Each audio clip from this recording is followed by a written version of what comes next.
Assalamualaikum warahmatullahi wabarakatuh. Waalaikumsalam warahmatullahi wabarakatuh. Alhamdulillahirabbil alamin wassalatu wassalamu ala asrofil anbiya'i wal mursalin sayyidina Muhammadin wa ala alihi washabbihi ajma'in. Amma ba'du, wala haula wala quwwata illa billah. Salawat dan salam tidak lupa kita aturkan pada manusia yang mulia, manusia yang mulia nasabnya, manusia yang mulia akhlaknya, yang mana Allah Azza wa Jalla beserta para malaikat pun melantunkan salawat dan salam kepada beliau.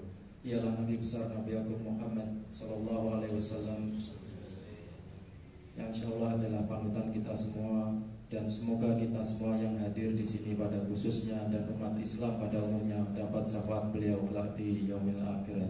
Amin amin ya rabbal alamin.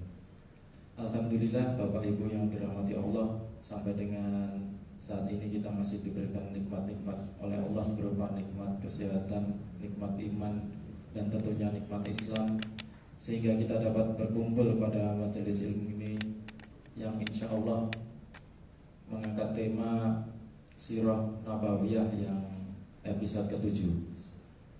Untuk mempersingkat waktu, marilah kita simak bersama tausiah yang akan dibawakan oleh Bapak Ustadz Muhammad Hatta. Demikian, Assalamualaikum warahmatullahi wabarakatuh.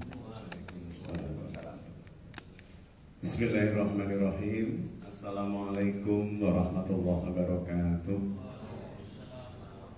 Alhamdulillah wa syukurillah wa la hawla wa la quwata illa billah. Asyhadu an la ilaha illallah wa asyhadu anna Muhammadan abduhu wa rasuluhu la nabiyya ba'da. Allahumma salli ala Muhammadin wa ala alihi wa sahbihi ajma'in. Amma ba'd.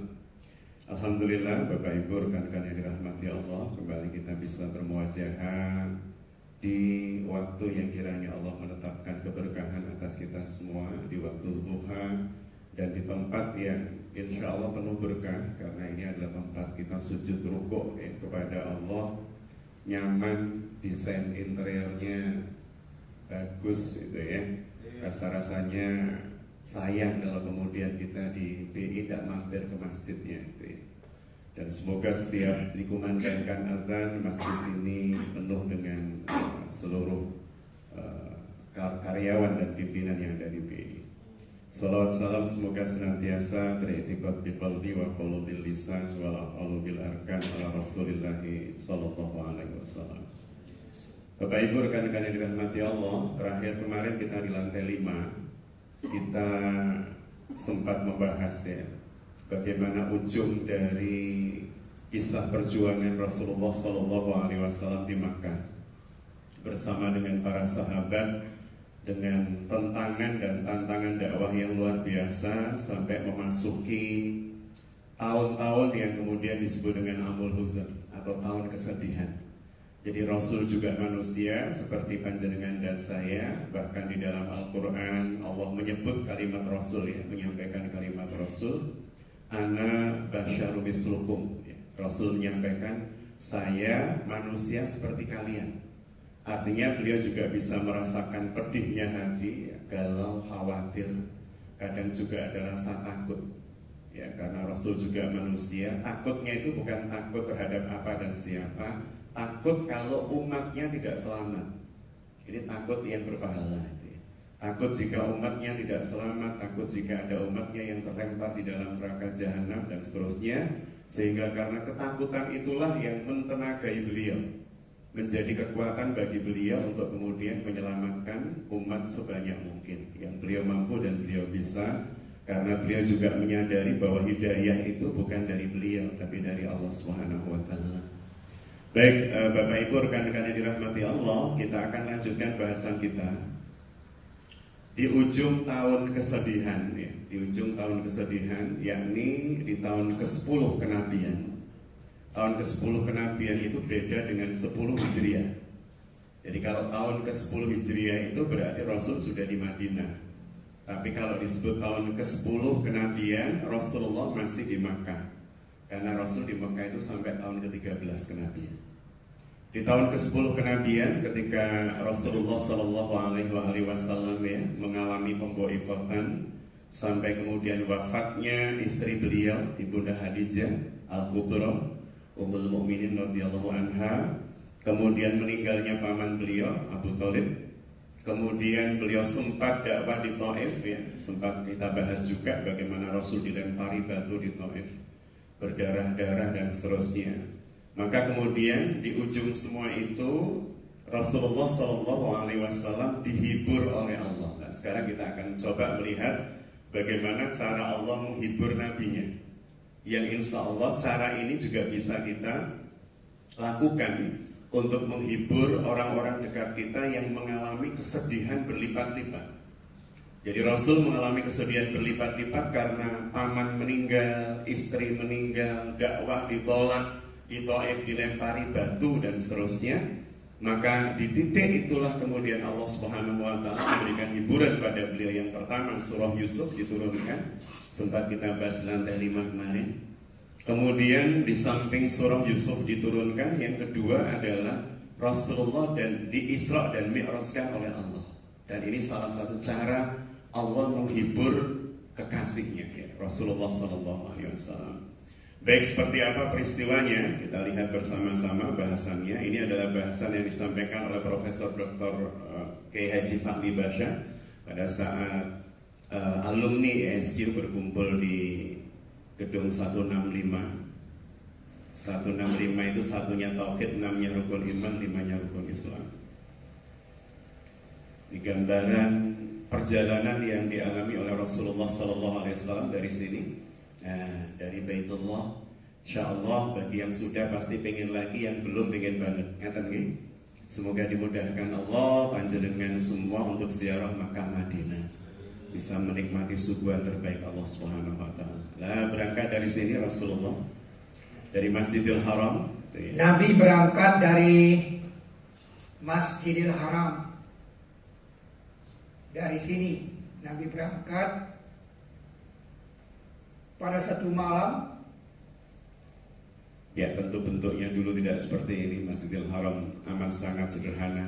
Ke Masjidil Aqsa dibawa oleh Jibril tanggal 27 Rajab.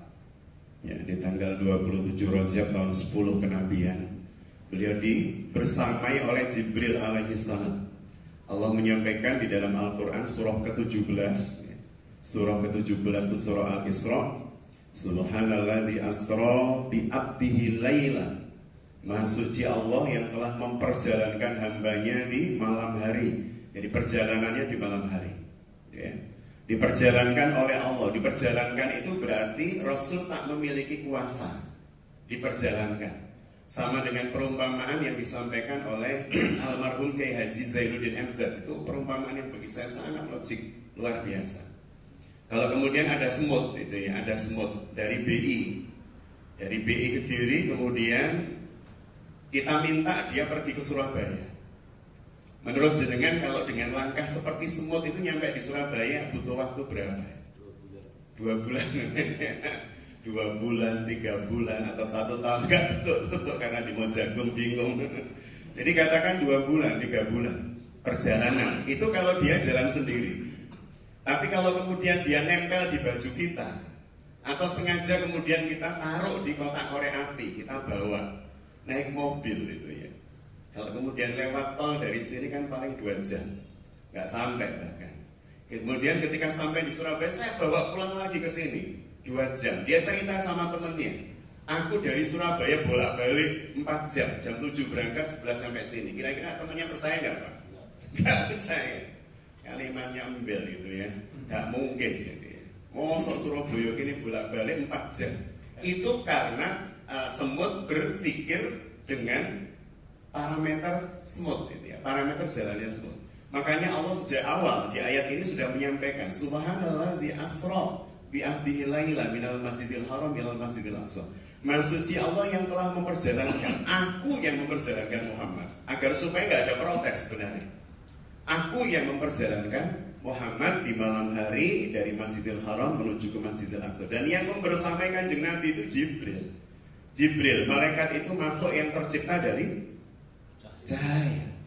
Kecepatan cahaya itu kalau itu kita dulu belajar fisika di SMP itu kan 3 kali 10 pangkat 8 meter per sekon.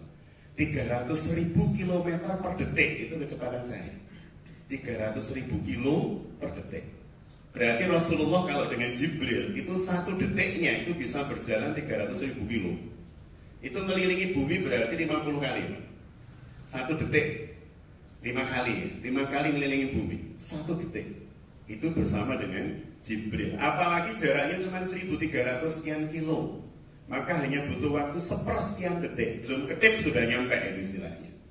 Jadi kita lihat perjalanan Kanjeng Nabi ya, sampai ke Masjidil Aqsa di Palestina. Nah, ini gambaran Masjidil Aqsa. Kalau panjenengan melihat gambaran Masjidil Aqsa, ini kota ini seluas ini.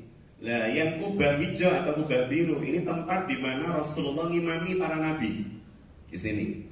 Sedangkan yang kubah emas ya biasa disebut dengan Dome of Rock atau Kubah Sahra, Masjid Kubah Sahra. Dari sinilah Nabi meluncur dari bumi menuju ke Sidratul Muntaha. Jadi Rasulullah ngimami para nabi, menjadi imam para nabi yang dikumpulkan oleh Allah di kubah biru ini ya, biru setengah hijau, agak tua gitu. Kemudian di kubah emas inilah Rasulullah SAW meluncur ke atas.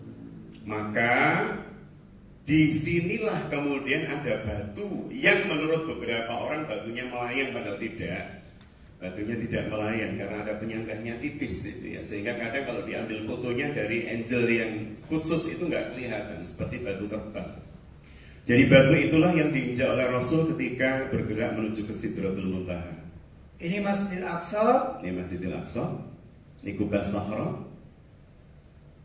kubah emas. Ini Masjidil Aqsa. Dan Nabi berangkat di sini, dari sini. Ya, ini titik keberangkatan starting Rasul menuju ke Sekarang Sidra. disebut Masjid Sahra. Kubah Sahra. Naik dari sini, Mi'raj. Mi'raj menembus langit bumi. Meninggalkan bumi pada suatu malam. Ya, ini kalau kemudian kita naik Apollo ya, pesawat Apollo yang tegak lurus ke atas itu ya. Bersama Jibril. Ya, maka menembus langit bumi. Kalau langit bumi masih kelihatan kebiruan, tapi kalau sudah lepas dari langit bumi akan tampak gelap gulita. Pada tanggal 27 Rajab 27 Rajab di tahun ke-10 kenabian.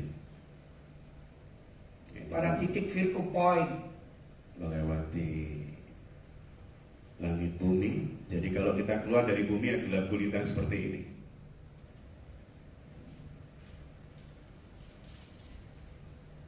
Baik, sekarang kita lihat lebih lengkapnya, bahasan lebih lengkapnya.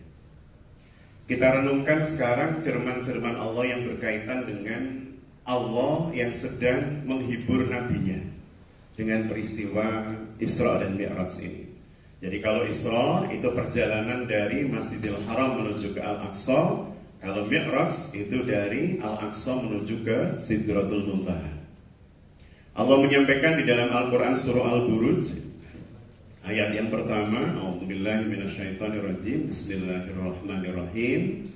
Kalimat Allah adalah was-sama'i dzatil buruj, demi langit yang memiliki gugusan bintang. Al-Buruj itu gugusan bintang.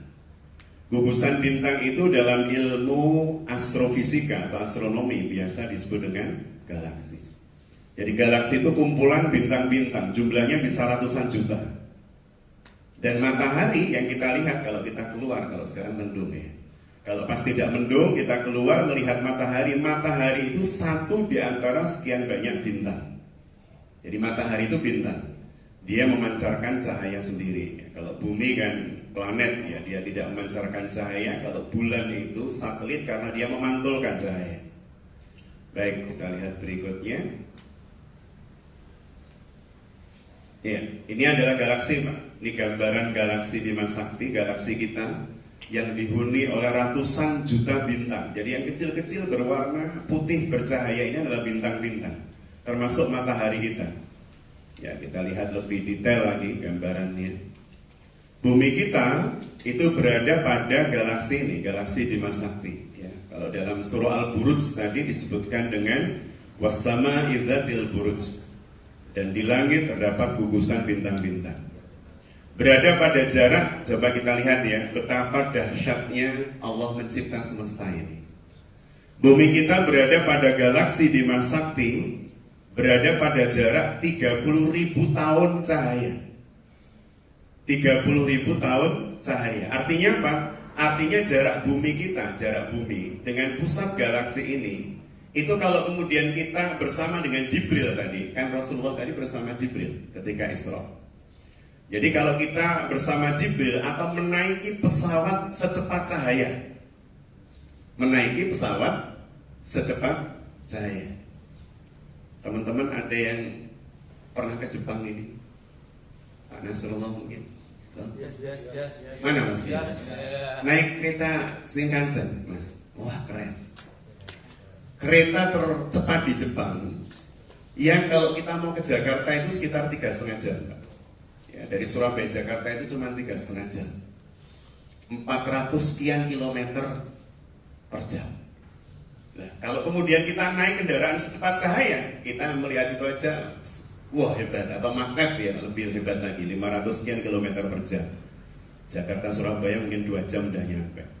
Nah, kalau kemudian kita lihat di sini, bagaimana Allah mencipta alam semesta, Masya Allah. Allah mencipta alam semesta ini, Pak, jarak bumi ya dengan pusat galaksi Bima Sakti. Ini kalau kita naik pesawat secepat cahaya, cahaya tadi kecepatannya 300.000 km per detik. Kecepatan cahaya itu 1 detik menempuh jarak 300.000 kilo. Kalau kita naik pesawat secepat itu saja dari bumi untuk sampai ke pusat galaksi, ini butuh waktu 30.000 tahun, Pak. Jadi kalau ada pesawat secepat itu saja butuh waktu 30.000 tahun. Berarti kalau usia jenengan 100 tahunan, anak jenengan 100 tahunan, butuh 300 generasi nyampe sini. Dari sini Pak, dari bumi untuk nyampe ke pusat galaksi, bukan diameter seluruhnya Pak, bukan. Dari sini untuk nyampe ke pusat sini butuh waktu 300 keturunan. Kita yang nyetir mati ganti anak itu. Anak kita 100 tahun mati ganti cucu, cucu 100 tahun mati ganti buyut. Ini butuh 300 keturunan baru nyampe sini. Itu kalau pesawat yang kita naiki secepat cahaya. Lah kalau naik Shinkansen, Pak, itu mungkin butuh waktu 3 juta tahun itu. Jadi subhanallah, ini hanya bicara tentang bumi. Maka kita melihat bagaimana mi'rajnya Rasul itu luar biasa. Kita lanjutkan dulu. Nah ini jarak antara bumi kita, Pak. Bumi kita agak di pinggir dari galaksi Bima Sakti dengan pusat galaksi. Ini baru satu galaksi, Pak. Galaksi itu jutaan miliaran di dunia, di alam semesta. Lah, ini butuh waktu 30.000 tahun cahaya. Ya, jari-jarinya dari sini ya, Pak. Dari pucuk itu ya, pucuk sampai ke pusat itu 50.000 tahun cahaya. Jari-jarinya. Baik, sekarang kita lihat seperti inilah gambaran planet-planet yang ada di sekitar matahari dan Rasulullah melihat karena Rasul lepas landas, lepas dari langit bumi, bahkan menuju ke langit ketujuh sehingga Rasul menikmati ini semua. Kita lihat, ini adalah matahari kita terambil seper-8 bagian. Merkurius, Venus, Bumi, Mars, dan seterusnya. Pelajaran IPA nggak usah dihafal, nggak keluar ujian. Dan ini galaksi Bima Sakti tadi. Baik, kita lihat gambarannya. Nah, ini galaksi kita. Foto ini diambil oleh teleskop Hubble milik NASA. Dan kita akan mentakjubi berapa luasnya ciptaan Allah. Jadi matahari itu hanya satu titik putih ini aja, Pak. Dan bumi tidak kelihatan saking kecilnya kalau kita melihat galaksi sekecil ini. Ada ratusan juta matahari dan inilah pusat galaksi yang disebut black hole yang diperkirakan oleh NASA penyebab terjadinya kiamat kubro, ya, hancurnya alam semesta kalau bahasa mereka. Apa kalau lagu itu Pak, the end of the world itu Pak ya. Jadi bagaimana kemudian black hole ini, pusat galaksi ini akan bertambah besar dan tarikannya bertambah kuat setiap ada bintang yang mati, Pak. Jadi setiap ada bintang yang mati itu masuk ke tengah dan menambah kekuatan gravitasi dari black hole ini. Sehingga kelak semua bintang-bintang akan tertarik oleh pusat galaksi dan itulah yang disebut dengan kiamat kubro oleh NASA itu. Nah ini teleskop yang digunakan untuk mengambil penemuan atau pembuatnya namanya Edwin Hubble. Teleskopnya disebut teleskop Hubble. Dan ada yang menarik ya. Nah, ini yang menarik adalah ternyata seluruh planet ini memutari matahari dengan arah putaran seperti orang yang sedang bertawaf. Ini gambaran bintang-bintang yang ada di galaksi Bima Sakti, termasuk matahari kita. Salah satu titik di sini adalah matahari kita. Jadi betapa dahsyat dan luasnya alam semesta yang didesain Allah, dan manusia tidak mampu. Ya, tidak mampu menembus manapun, Pak. Jenengan kalau ditanya ya, matahari kita itu kan punya 9 planet, Pak ya. Kita belajar dulu waktu kecil ya. Sekarang tapi Pluto sudah ada dianggap planet ya. Jadi matahari kita itu punya 9 planet, dari Merkurius sampai Pluto. Pertanyaan saya, planet mana yang pernah dikunjungi bumi, Pak? Mungkin mas-mas yang masih kuliah. Mana? Planet yang pernah dikunjungi manusia, bukan pesawat tanpa awak, bukan, tapi dikunjungi manusia, yang manusia berdiri di atasnya. Bumi. Yang lain belum pernah, Pak. Jadi kan coba googling aja lah. Tidak ada satupun planet yang manusia pernah menginjakkan kaki di atasnya. Yang ada itu pesawat tanpa awak, kirim Pioneer, Explorer dan seterusnya, itu dikirim, tapi tanpa awak. Karena apa? Karena kekuatan yang luar biasa dari masing-masing planet yang tidak mungkin dihinggapi manusia dalam tanda petik gitu ya, atau dihidupi oleh manusia. Mars itu planet merah yang tingkat panasnya luar biasa, amplitudo suhu malam dan paginya atau siangnya juga luar biasa besarnya, beda suhunya. Jadi belum ada planet yang dikunjungi manusia. Manusia belum mampu kemanapun, kecuali bulan. Bulan itu cuma satelit, Pak, bukan planet. Padahal jumlah planet dalam galaksi ini bisa jadi miliaran atau puluhan miliar. Dan manusia belum mampu kemanapun, padahal ini satu galaksi. Padahal galaksi jumlahnya ratusan juta, udah nggak nutut, Pak. Makanya Stephen W. Hawking, ya, astrofisikawan terbesar abad ini, yang meninggal dalam keadaan tetap nggak percaya pada Tuhan kemarin itu. Stephen W. Hawking mengatakan, sampai kapanpun manusia tidak akan bisa sampai pada ujung semesta. Mereka tidak akan pernah tahu ujung semesta itu di mana saking luasnya. Jadi kalau kemudian kita bertanya, adakah manusia-manusia lain di planet selain bumi di alam semesta? Bisa jadi ada, bisa jadi, Allah alam bisawab. Jumlah planet itu ratusan miliar. Baik, kita lihat gambarannya seperti ini. Berikutnya, nah, nih, bagi orang-orang yang ada ego sombongnya, biasanya gambar ini saya tunjukkan, biar kemudian kita merasa benar. Ya, ini gambaran yang dibuat oleh mahasiswa ITB. Untuk kemudian mengkomparasi seperti apa sejatinya bumi kita dibanding planet yang lain. Jadi ini adalah bumi, itu ya, bumi. Ya, bumi dalam keadaan seperti ini masih cakep, bagus, Pak. Indonesia kelihatan. Dominasi lautnya juga luar biasa. Dalam Al-Quran, kalau jenengan membandingkan kata bahar-bahar dengan